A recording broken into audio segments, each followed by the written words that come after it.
దక్షిణాగ్నేయం చాలా బ్రహ్మాండంగా ఉండి మన ప్రధాన గృహానికి దక్షిణాగ్నేయం మెయిన్ ఎంట్రన్స్ ఉన్నప్పుడు 100% అందులో ప్రతిరోజు ఏదో ప్రతి వారం ప్రతి నెల ఏదో సందడిగా ఉంటుంది, ఎక్కువగా శుభకార్యాలు జరుగుతూ ఉంటాయన్నమాట. అందుకని ఎవరైనా ఈ విధంగా దక్షిణ ఫేస్ కలిగి ఉన్నవారు దక్షిణ ఆగ్నేయంలో ప్రధాన గుమ్మం కలిగి ఉండి వాళ్ళు దాంట్లో రాకపోకలు చేస్తూ ఉంటే అందులో ఉన్న వాళ్ళకి తొందరగా సక్సెస్ రావడం జరుగుతూ ఉంటుంది.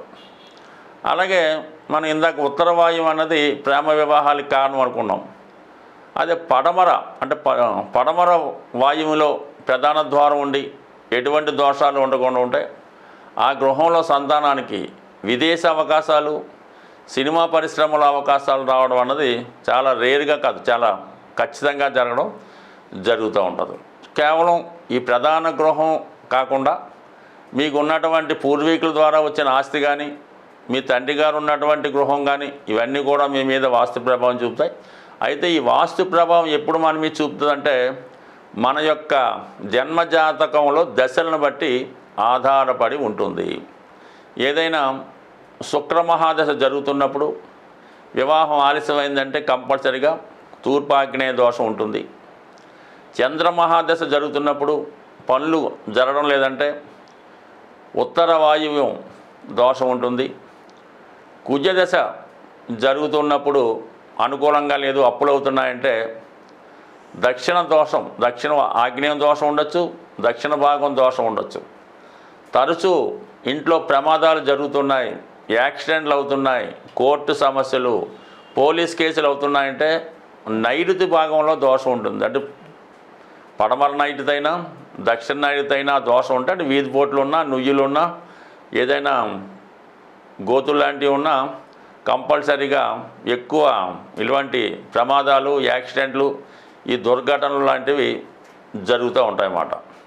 అప్పుడు మనకు వాస్తురీత్యా మనకి మన జాతకం పరిశీలించినప్పుడు ఆ యజమానికో ఆ ఇంట్లో ఉన్న వాళ్ళకో రాహు మహాదశ జరుగుతూ ఉంటుంది. ఈ రాహు మహాదశలో కుజుడి యొక్క అంతర్దశ జరిగినప్పుడు కంపల్సరీగా గృహంలో ప్రమాదాలు రావడం జరుగుతూ ఉంటుంది. అలాగే శని మహాదశలో శుక్రుడి యొక్క అంతర్దశ కానీ, శుక్ర మహాదశలో శని యొక్క అంతర్దశ జరిగినప్పుడు ఆ కుటుంబంలో పరిస్థితి, ఆర్థిక పరిస్థితి చాలా వరకు జీరోకి రావడం జరుగుతుంటుంది. కొంతమంది గృహాన్ని కంప్లీట్గా విడిచిపెట్టి వేరే ప్రాంతానికో వేరే దేశానికో మైగ్రేట్ అవ్వడం జరుగుతుంటుంది. అంటే జీవితం మళ్ళా ఒక మలుపు తిప్పి పూర్తిగా జీరో చేసి మళ్ళీ కొత్త జీవితం ఇచ్చే విధంగా ఈ దశలు నడుస్తూ ఉంటాయి. ఇటువంటి దశలు నడిచినప్పుడు మన గృహంలో కూడా కంపల్సరీగా మరి నైరుతి దోషం కానీ, వాయువ్య దోషం కానీ, ఆగ్నేయ దోషం కానీ లేకుండా చూసుకుంటే ప్రమాదకర సంఘటనలు ఏమీ జరగకుండా టెంపరీగా వాయిదా వేయచ్చు.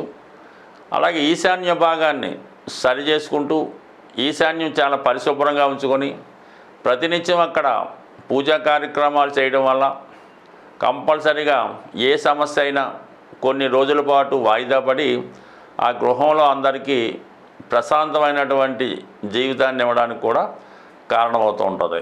ఈ విధంగా వాస్తు దోషాలు ఉన్నప్పుడు సరి చేసుకుంటే ఆ ఇంట్లో ఉన్నటువంటి సంతానానికి, అమ్మాయిలకి కానీ అబ్బాయిలకి కానీ తొందరగా వివాహం జరుగుతుంది.